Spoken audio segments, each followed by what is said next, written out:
नमस्कार दोस्तों, स्वागत है आपका हमारे YouTube चैनल ज्ञानकोश स्टडी पर। मैं अंकित कुमार। आइए शुरू करते हैं आज की क्लास को।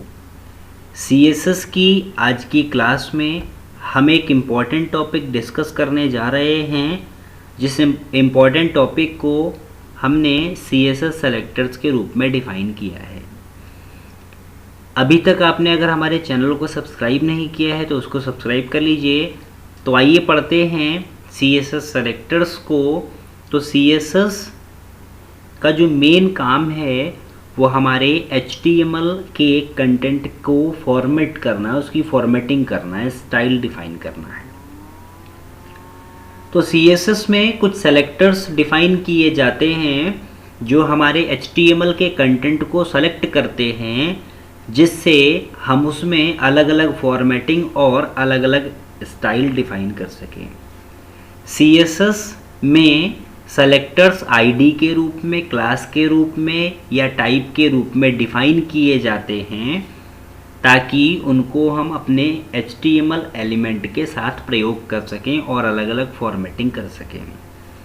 अलग अलग फॉर्मेटिंग करने का मेन उद्देश्य ये है कि किसी एक सेलेक्टर में की गई फॉर्मेटिंग का प्रभाव दूसरे सेलेक्टर में ना पड़े।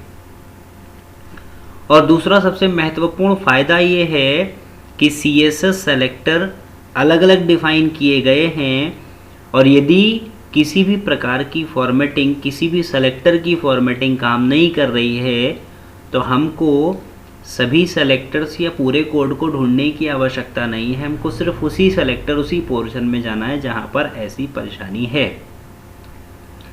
तो ये एक बेहतर लाभ है जिससे हमारा काम आसान हो जाता है। तो CSS सेलेक्टर का अपना डिक्लेरेशन ब्लॉक होता है। सिंटेक्स यहाँ पर लिया है हमने उदाहरण के तौर पे, जैसे P है, HTML का टैग है, पैराग्राफ टैग है, जिसको सेलेक्टर्स के रूप में डिफाइन किया, सेलेक्टर के रूप में डिफाइन किया है, और उसकी प्रॉपर्टी है कलर, जिसकी वैल्यू है रेड, और फॉन्ट साइज प्रॉपर्टी है और 12 पिक्सल उसकी वैल्यू है।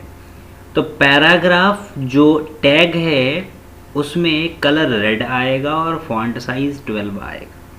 तो P के साथ P की फॉर्मेटिंग यहाँ पर हो गई। तो इसी तरह से अलग अलग प्रकार के सेलेक्टर्स हैं। आइए हम पढ़ते हैं सेलेक्टर्स के टाइप को। तो CSS में टोटल 7 प्रकार के सेलेक्टर्स हैं। पहला यूनिवर्सल सेलेक्टर है, दूसरा ID सेलेक्टर है। जैसा कि हमने आपको बताया था कि CSS में सेलेक्टर्स ID के रूप में, क्लास के रूप में डिफाइन किए जाते हैं, वैसे ही टैग सेलेक्टर है, सब सेलेक्टर है, एट्रीब्यूट सेलेक्टर है और लास्ट ग्रुप सेलेक्टर है। इन सभी सेलेक्टर्स को आगे की वीडियोस में हम 1 बाय 1 प्रोग्राम के साथ आपको समझाएंगे, ताकि आपको CSS सेलेक्टर्स बेहतर तरीके से समझ में आ जाएं। हमने आपको उदाहरण के रूप में समझाने के लिए यहाँ पे 2 उदाहरण लिए हैं, यूनिवर्सल सेलेक्टर और ID सेलेक्टर का। यूनिवर्सल सेलेक्टर वो सेलेक्टर है जिसमें जो भी फॉर्मेटिंग हम डिफाइन करते हैं उसका प्रभाव बॉडी पोर्शन में HTML के सभी कंटेंट पर पड़ता है। यूनिवर्सल सेलेक्टर को डिफाइन करने के लिए एस्ट्रिक सिंबल का प्रयोग किया जाता है। एस्ट्रिक मीन्स स्टार सिंबल का प्रयोग किया जाता है, जिसमें हमने प्रॉपर्टी दी है colour, font size, background colour. Colour दिया है ब्लू, फॉन्ट साइज 20 पिक्सल और बैकग्राउंड कलर दिया है येलो। तो यूनिवर्सल सेलेक्टर में जो भी हमने फॉर्मेटिंग रखी है वो हमारे बॉडी टैग में डिफाइन किए गए सभी एलिमेंट पर प्रभाव डालेगी। ID सेलेक्टर की अगर हम बात करें तो ID सेलेक्टर में एक आपको नाम देना होता है ID के रूप में, जो कि हैश साइन के साथ शुरू होता है। हैश साइन और ID नेम के बीच में स्पेस नहीं रखा जाता है। इसमें आपने जो भी फॉर्मेटिंग दी है, कलर ब्लू है, टेक्स्ट अलाइनमेंट सेंटर है, बैकग्राउंड कलर येलो है, इसका प्रभाव सिर्फ उसी एलिमेंट पर पड़ेगा जिस एलिमेंट में ID को डिफाइन किया गया है। नीचे देखेंगे यहाँ पर हमने HTML के कंटेंट में P लिए हैं 2, एक पैराग्राफ जो है जिसमें ID को डिफाइन किया गया है, जो ID ऊपर हमने डिफाइन किया है सेलेक्टर के रूप में, तो दोनों ID एक जैसी है, मतलब एक ही हैं, तो उसका प्रभाव इस P टैग के अंदर लिखे हुए जो भी कंटेंट है उस पर पड़ेगा। जो दूसरा P है उसमें हमने ID नहीं सेलेक्ट की है, तो दूसरे वाले P पैराग्राफ पर कोई भी प्रभाव नहीं पड़ेगा, क्योंकि ID वही है जहां पर उसका प्रभाव दिखाई देगा।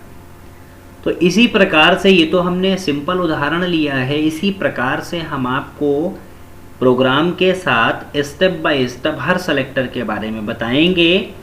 तो बने रहिएगा हमारी बाकी सारी अगली वीडियोस के साथ। और अगर ये वीडियो पसंद आई हो, CSS सेलेक्टर समझ में आए हो, तो इसको लाइक कीजिएगा, सब्सक्राइब कीजिएगा, शेयर कीजिएगा। मिलते हैं अगली वीडियो में, तब तक के लिए नमस्कार।